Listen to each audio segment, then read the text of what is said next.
चुका है हमारे खास शो जनता के लाउड स्पीकर का। सबसे पहले आपको फतेहपुर सीकरी लेकर चलते हैं, वहां की जनता क्या सोचती है अपने सांसद को लेकर। इंडिया न्यूज संवाददाता रिंकी उपाध्याय की इस रिपोर्ट को आप देखिए। नमस्कार, जनता के लाउड स्पीकर में आप सभी का स्वागत है और मैं आज पहुंची हूं फतेहपुर सीकरी लोकसभा क्षेत्र में, उन गांव की स्थिति दिखाने के लिए जो कि आप लोग देखना चाहते हैं। चूंकि लोकसभा चुनाव बेहद नज़दीक है, 7 मई को मतदान होना है। जैसा कि आप लोग जानते हैं कि पूरे देश में इस समय चुनावी माहौल चल रहा है और चुनावी माहौल में कई जो सीटें हैं वो हॉट बनी हुई हैं और उन सीटों पे लगातार लोगों की नज़र टिकी हैं। उन्हीं में से एक सीट है फतेहपुर सीकरी, जहाँ के जो प्रत्याशी हैं, सिटिंग सांसद हैं राजकुमार चाहर हैं और उनकी ये क्षेत्र है, वो यहाँ से सांसद पहले रह चुके हैं, लेकिन अभी भी भारतीय जनता पार्टी ने उन पर अपना भरोसा दिखाया है और इस बार फिर मैदान में है। तो आज हम उन लोगों के बीच में पहुँचे हैं, उन बुजुर्गों के लोगों के बीच में पहुंचे हैं जिन लोगों ने काफ़ी चुनाव देखे हैं, बहुत सारे चुनाव देखे हैं, बहुत स्थिति देखी है, गांव को बदलते देखा है, लोगों को बदलते देखा है, नज़रिया चेंज होते हुए देखा है। तो आज हम इनसे बात करेंगे विस्तार से कि आखिरकार इस बार चुनाव को किस तरीके से देखते हैं और क्या क्या इन लोगों के मुद्दे हैं इस चुनाव को लेकर। जानना चाहेंगे, आपका नाम क्या है? पूरन सिंह। क्या कहना चाहेंगे, इस बार चुनाव बेहद नजदीक है, 7 तारीख को मतदान होना है, बहुत कम समय बचा है और ऐसे में आप लोगों के मन की बात जानना बेहद जरूरी हो जाती है। क्या कहते हैं आप लोग? नहीं, काम तो बढ़िया कर रहे हैं सब।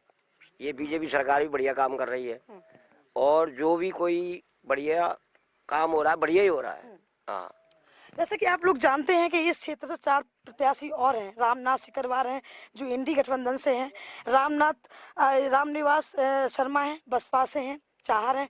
लेकिन क्या लगता है आपको, इन लोगों का जो दावा है किस तरीके का नजर आता है? इन लोगों का भरोसा है हमें और ये अपना ये मोदी जी हैं, योगी जी हैं, इनके उसमें अच्छा ही काम हो रहा है। ये गुंडागिर्दी खत्म है बिल्कुल एक तो, और जो भी कोई काम है सब अच्छे हो रहे हैं। जैसे कि मोदी ने कहा था कि आज मैं अब इस आगरा शहर में आया हूं तो कुछ आपको देने नहीं आया, आप लोगों से लेने आया हूं। तो आज उनका जो लेने का तरीका था, जो उनकी वोट मांगने का जो लोगों से विनम्रता थी, वो कहीं ना कहीं उन सबसे लोग संतुष्ट हैं और यही उनकी पुकार थी कि हमें आप लोग वोट दीजिए।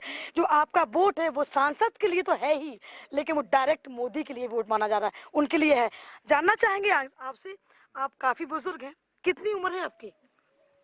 यहाँ पर तो भैया 80 से तो ऊपर के होंगे ना? हाँ। चुनाव तो आपने और भी देखे होंगे, क्या लगता है इस बार चुनाव कैसा है? अरे वहाँ खुद भाजपा वोट मोदी को देंगे वोट? हाँ। आपको पेंशन वगैरह मिल रही जो मोदी की योजना है? ना पेंशन ना मिल रही है। तो आपने सांसद से बोला आपने? हाँ। तो उन्हीं को वोट दोगे आप? हाँ, भाई को गाइए। पेंशन नहीं है फिर भी वोट उन्हीं को है? हाँ। क्यों? आदमी बढ़िया जो। आदमी बढ़िया है? हाँ, दो अब बढ़िया है, सब दो। नहीं, राजकुमार चाहर बढ़िया आदमी है कि मोदी बढ़िया आदमी है? अरे योगी बढ़िया है, बोजू बढ़िया है। योगी मोदी बढ़िया है? हाँ, और अब्बू बढ़िया है। चार पहले से अभी में कितना बदलाव देख रहे हैं आप? पहले गांव थे, आज भी आप लोग यहाँ बैठे हैं, तो आपकी जीवन शैली कितनी बदली है? चेन्नई पड़े ना। कोई बात नहीं है, लेकिन आपके जो रहने सहने का तरीका है वो कितना बदला हुआ है पहले के और अभी में? अच्छे भैया कह लियो भाई तो। चलिए कोई नहीं, काफी बुजुर्ग हैं और सबसे बड़ी बात है कि भावनाओं का खेल है। उनकी जो भावना है वो मोदी के लिए है, योगी के लिए है, अपने सांसद के लिए है, राजकुमार चाहर के लिए। हालांकि पढ़े लिखे नहीं है, लेकिन पेंशन भी नहीं मिलती है, फिर भी यही बोल रहे हैं कि वो आदमी बहुत बढ़िया है। हम आगे चलेंगे, आपसे बात करना चाहेंगे। क्या नाम है आपका? वीरपाल सिंह। वीरपाल जी, चुनाव ये आपने 19 का भी देखा है? पिछले भी देखे हैं, काफी प्रत्याशियों को देखा है। सबसे पहले बसपा ही इसमें सांसद बनी थी, रामजी उपाध्याय की जो धर्मपत्नी थी। हाँ, उसमें बनी थी सीमा उपाध्याय, तभी ये सीट वर्चस्व में आई थी। जी है ना? उसके बाद तो आप सिलसिला देख ही रहे हैं। बिल्कुल। लेकिन 19 के बाद कितना बदला है ये क्षेत्र, कितना आपको बदलाव नजर आया है? ऐसा है, बदलाव काफी हुए हैं, काफी विकास हुए हैं, विशेषकर रास्ताओं पे भी अच्छा हुआ है। पहले हम लोग कीचड़ में के निकल रहे थे, वो रास्ता पक्के हो गए, तो बदलाव तो हुआ है भाई। पुराने आदमी जो इतनी उस परेशानी में थे, अब नवयुवकों को बहुत फायदा मिला है। तो ये इस राजनीति से मानो, या हमारे राजकुमार इतने अच्छे आदमी हैं कि उन्होंने हमारा विकास कराया, उससे मानो, चाहे हमारे ऊपर नेतृत्व बैठा है, योगी जी है, मोदी जी हैं, उनकी सराहना करें हम। तो इसलिए गांवों में भी विकास हो रहा है, सिटियों में विकास हो रहा है, क्षेत्र में सारे में विकास हो रहा है। दूसरी बात यह है कि ये आप कह रही थी अभी अभी कि 4 कैंडिडेट खड़े हैं। चुनाव जब होता है तो कैंडिडेट के वोट 5 से ही पड़े, लेकिन मुद्दा यही था, मैं इसी बात पे आना चाह रही थी आपसे, इसी मुद्दा पे बोलना बताती हूँ आपको। इससे पहले 14 में सांसद चौधरी बाबूलाल जी थे, जी उन्होंने भी विकास कराया होगा, जी जी सांसद थे, आप लोगों की अपेक्षा उनके साथ भी थी, बिल्कुल। चूंकि आपके ही भाई बंद हैं, चाह रहे हैं, आप लोग भी चाह रही हैं, है ना। लेकिन अब उनका खुद पार्टी में विधायक है और सत्ता के लोभ में या पुत्र मोह में कहेंगे हम, इतना बगावत कर रहे हैं। तो उनको ऐसा उन्होंने क्या काम किया जो अपने दावों पे भी आज एकदम से बिखर गए हैं और कहते हैं कि हमने काम कराया। मैडम थोड़ा सा बड़ा टॉपिक पड़ जाएगा, मैं आप कह दूं खुल के बोलिए। अब मैं खुल के बोल रहा हूँ कि एक बार कोई कुरान को लेकर के जा रहे थे बुढ़े आदमी, अच्छा, और कुरान उनके सिर पे रखी, कुरान में वजन था तो उन्हें वजन लगाया, वहाँ के एक खच्चर निकल रहा था, और वो खच्चर की पीठ पे उन्होंने रख के पीछे पीछे चल दिए वो, और उसके लिए दुनिया सलाम करने लग गई, क्योंकि वो कुरान की सलाम हो रही थी। और कुरान की जब सलाम करने लगे तो खच्चर ने सोची कि मैं तो बहुत बड़ा हो गया, मेरी सलाम हो रही है, उसने उसको गड्ढे में पटक दिया। आगे जैसे ही पहुंचे और जो कुरान को मानते थे या उनको पूजते थे, उन्होंने उसमें लाठी देना शुरू कर दिया। तो ये तो सब बकवास की बात है। सांसद हुए थे तो वो मोदी जी के नाम पे हुए थे, योगी जी के नाम पे हुए थे, और राजकुमार 4 भी हुए थे तो योगी और मोदी के नाम पे हुए थे। आज भी उन्हीं के नाम पे, आज भी उन्हीं के नाम बिल्कुल पे। आपकी बात बिल्कुल करेक्ट है। ये दोनों नहीं हो, ये चारों नहीं हो, वो किसी और को दे देते टिकट तो वो भी जीतता, क्योंकि क्षेत्र ही ऐसा कमल का। बिल्कुल आपकी बात से मैं बिल्कुल सहमत हूँ। लेकिन आपने अभी कहा कि राजकुमार 4 विकास पुरुष हैं, काफी विकास कराए हैं क्षेत्र में, प्रवक्ता वक्ता बहुत अच्छे हैं, प्रवक्ता बहुत हाँ अच्छे हैं, हाँ योग्य हैं। और ये जो आदमी यहाँ लगे रहे टोपी सुनो फिर चाहर साहब जी, विरोध किस बात का है? ऐसा विरोध तो होते हैं, चुनावी इस बात का विरोध नहीं होगा तो चुनाव के मैं जो ज्यादा बोल जाऊंगा थोड़ा सा अच्छा नहीं लगेगा लोगों को, ये आप दिखाएंगे। ये लोग जो जितने ढकोसला फेंक रहे हैं ये सब भूखे हो गए हैं और ये खाना चाह रहे हैं। और ये सांसद जी इस समय इतना है कि केंद्र में इनका इतना पेट भर चुका होगा, जहाँ तक मेरा आइडिया है कि ये क्षेत्र में लगा रहे हैं। कहते हैं कि राजकुमार 4 भ्रष्टाचारी हैं, उन्होंने बहुत भ्रष्टाचार किया है। मैं जो विरोध करूंगा तो मैं तो भ्रष्टाचार लगाऊंगा आरोप, किसी पर नहीं, अपने बाप पे भी लगाऊंगा। जब मैं विरोध करूंगा तो बाप का विरोध करूंगा। तो इनने कौन सा अच्छा काम किया? इन्होंने कुछ किया गड़बड़ अपने कार्यकाल में? नहीं, ऐसा है अब ये बेचारे जब वोट ले जाते हैं तो अब कितना काम करें, क्या नवाने आए हमें सावन से है कि वो आए भाई, काम वैसे कर सकते हैं जो उनकी सत्ता में, रोड बनवाना, पानी लाना, अब जो जनता के लिए कोई स्कूल खोलना पढ़ाने के बच्चों के लिए, तो ये काम है। अब ये तो है नहीं कि वो हमें नलाने धुलाने आए या वो और कुछ करने के लिए आए बड़े आदमी। फतेहपुर सीकरी की एक समस्या रही है वर्षों की, पानी को लेके, और राजकुमार चाहर का ये दावा है, कहते हैं कि वो योजना मोदी की कार्यकाल में आई और सबसे पहले फतेहपुर सीकरी की जनता को सौभाग्य प्राप्त हुआ कि अब हर घर के नल से गंगा जल निकलेगा। बहुत बड़ी समस्या थी। नहीं, ये तो बिल्कुल काम शुरू हो गया है, और जो टाइम लग रहा है 2 महीने 4 महीने 6 महीने में घर घर नल लग जाएंगे और गंगा जी का जल आ जाएगा, तो आदमियों को बहुत सुविधा मिलेगी।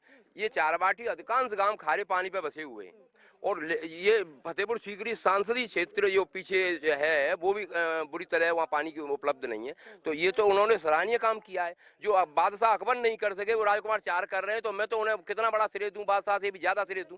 जो पूरे देश के बादशाह थे उन पर नहीं हुआ, और एक सांसदीय क्षेत्र के मात्र कुछ भी नहीं है उनके पास बादशाह की तुलना में, तो और वो इस काम को करके दे रहे हैं, तो वो मैं तो उनसे ऊंचा मानता हूँ। बादशाह भी ऊंचा श्रेय देता हूँ मैं तो राजकुमार 4। जनता समर्थन दे रही है राजकुमार चाहर को। अरे इतना लम्बा कि पहले से भी ज्यादा। कितने वोटों से जीत कराएंगे अब? हमें तो 6 लाख से उम्मीद है, पिछली बार 5 लाख के समथिंग जीते थे राज बब्बर से, तो ये तो कुछ नहीं है। तो इस बार तो विपक्ष में चौधरी बाबूलाल का बेटा भी खड़ा है। अरे तो बाबूलाल जी की तो अपनी खाट है, वो तो टूट गई। पहले कमल था इसलिए जीत गया था, वो खाट है, वो तो अब टूट जाएगी। निर्दलीय कोई नहीं होते हैं ऐसे। अगर ऐसे ही सांसद निर्दलीय हो जाएं तो मोदी जी निर्दलीय, वो भी कमल पर लड़ रहे हैं, वो तो प्रधानमंत्री देश के चाहते हैं, वो भी चिन्ह कमल का मांग रहे हैं। वो कह देते हैं मैं तो निर्दलीय लड़ लूंगा। तो ये कुछ नहीं है, ये तो अपनी अपनी बात है, और लगते हैं आदमी अहंकार में कुछ भी कर लेता है। आगे चलते हैं क्योंकि कुछ महिलाएं यहाँ बैठी हैं आपसे जानना चाहेंगे। थोड़ा सा खिसको तो मैं भी बैठूंगा आपके साथ। अरे आप थोड़ा सा खिसको, आपसे ही बात करना चाहेंगे हम। थोड़ा खिसको इनको, मैं भी बैठूंगी। हाँ खिसको। अब आप भी अपनी मत की बात बताओ। है खड़ी? अच्छा खड़ी हो जाओ, फिर आप बैठी रही हो। क्या कह रही हो बताओ? वोट डालने जाना 7 तारीख को, किसको वोट दोगी? बाइक देंगे मोगी के। योगी को दोगी? नहीं बाइक देंगे। काय के लिए? कैसे? सब चीज दे तो बेटा वो। हैं? हाँ देख, रिफांड दे, हाँ, चना दिए, बेसन दे, हैं, गेहूं दे, हाँ। दरिया दे, चामर दे, आने को छौके ले चामर खीर मतलब बना, वो राशन दे रहे हैं, तो राशन राशन दे, गेहूं दे, सब चीज कार्ड दे। वार्ड बना? हाँ बने हो। आयुष्मान कार्ड जो दवाई के लिए होता है, आप लोग बीमार हो जाओ तो सरकार ने 5 लाख रुपए दिए हैं आप लोगों को फ्री। अच्छा, आप अपनी दवाई करा सकते हैं, किसी बेटे पे निर्भर ना हो, किसी के पे निर्भर ना हो। सही बात। बना कार्ड आपको? हाँ बने हो, बना। बने हो। संतुष्ट हैं आप? हैं? संतोष है। बहुत खुशी है, मोदी जीता है। मोदी जी। बढ़िया। चलिए हम आगे चलते हैं और लोगों की मत जानने की हम कोशिश करेंगे और जानना चाहूंगी कि आखिरकार और लोगों की क्या मत है। क्या आप क्या कहना चाहेंगे? आप बता दो, आप बता दो किसको वोट देंगे? जी बीजेपी के वोट देंगे हम, क्योंकि योगी मोदी जी ने करीब 50 कॉलोनी हमारे यहाँ पे उपलब्ध करा दी हैं, और जो राशन दे रहे हैं वो राशन भी है। खरंजा आपके यहाँ पड़ा नहीं, कच्ची रोड पड़ी है। खरंजा अब ये तो प्रधान जी के बाद में लेंगे, क्योंकि अगर गांव की सेवा न करें, पहले अपना बना लें, तो प्रधान जी से ये कहा जाएगा कि पहले अपना बना लिया, हम खांच कीचड़ में हैं। अच्छा। तो ये प्रधान जी का खरंजा है, वो सामने उनका मकान है, तो ये बाद में लेना चाहते हैं अपना वो। आप बताइए, आप बहुत देर से बैठे हैं, कुछ कहना चाहते हैं? 7 तारीख को मतदान है, इस समय चुनाव का माहौल देखा जा रहा है और आप लोगों के ऊपर ही प्रत्याशी गा बजा रहे हैं। जितने खुश हो रहे हैं, आप देख रहे हो बड़ी बड़ी रैलियां हो रही हैं सिर्फ आप लोगों की वोट की वजह से। क्या कहना चाहेंगे? 5 साल के बाद एक बार मौका मिल रहा है अपने वोट का प्रयोग करने का। वोट तो बीजेपी को ही देंगे। कसम खा ली क्या? कसम नहीं, बिल्कुल 100%। और जीतेगी बीजेपी, हाँ। 100% आएगी। एक बात बताइए, कितना बढ़िया काम किया है उन्होंने। हम लोग किसान हैं यहाँ, हाँ। आलू करते हैं हम लोग।